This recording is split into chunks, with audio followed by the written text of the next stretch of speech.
நிறைய வீடியோ பார்த்தோம்னா ரொம்ப வன்மமாக தான் இருக்கும். அந்த வீடியோவுக்கு பார்த்தீங்கன்னா அவ்வளோ பேட் கமெண்ட்ஸ் போடுறாங்க. நீலாம் ஒரு பொம்பளையா, உன்னை செருப்பாலே அடிப்பேன், நீலாம் இருக்காத, தூக்கு மாட்டிட்டு செத்துரு, அப்படி இப்படின்னு அவ்வளோ ஒரு பேட் கமெண்ட்ஸ் பயங்கரமாக இருக்கும். ஆனால் அவங்களுக்கு லைக்கும் வியூவர்ஸும் அவ்வளோ அழுது.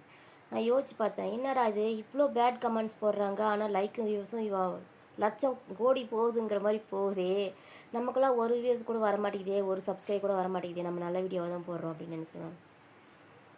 அப்புறமா தான் யோசிச்சு பார்த்தேன், பாவம் மக்கள், அவங்களே வீட்டில் 1008 பிரச்சனை, வேலைக்கு போகிற இடத்துல 1000 பிரச்சனை, இவ்வளோ பிரச்சனைக்கு நடுவில் அவங்களுக்கு கிடைக்கிறது கொஞ்சம் நேரம்தான். அந்த கொஞ்ச நேரத்தை லைஃப்பை என்ஜாய் பண்ணணுன்னு தான் பார்ப்பாங்க. ஒரு தேட்டருக்கே போகிறோம், படம் பார்க்குறதுக்கு அவ்வளோ பணம் செலவு பண்ணுறோம், பணம் செலவு பண்ணி பார்த்துட்டு வரோம் நம்ம. அப்போ வந்து அவங்க லைஃப்பை என்ஜாய் பண்ணணுன்னு தான் பார்ப்பாங்க. நம்ம பிரச்சனையை நம்ம நம்ம கஷ்டத்துக்கு நம்ம வீடியோ போடுறோம், அவங்களுக்கே 1008 பிரச்சனை இருக்கும். நம்ம வீடியோவை பார்க்குறதுக்கு அவங்களுக்கு இருக்குமா? லைஃப்பை என்ஜாய் பண்ண தானே பார்ப்பாங்க. நான் சொல்கிறது உண்மை தானே? உண்மையாக இருந்தால் கமெண்ட் பாக்ஸில் கமெண்ட் பண்ணுங்கள். இது தெரியாமல் நம்ம தான் மக்களை முட்டாள்தனமாக திட்டுறோம் இல்லையா? அவளுக்கு மட்டும் நிறைய வியூவர்ஸ் போதே, நமக்கு போகலையே அப்படின்னு திட்டுறோம் மக்களை. சாரி மக்களே.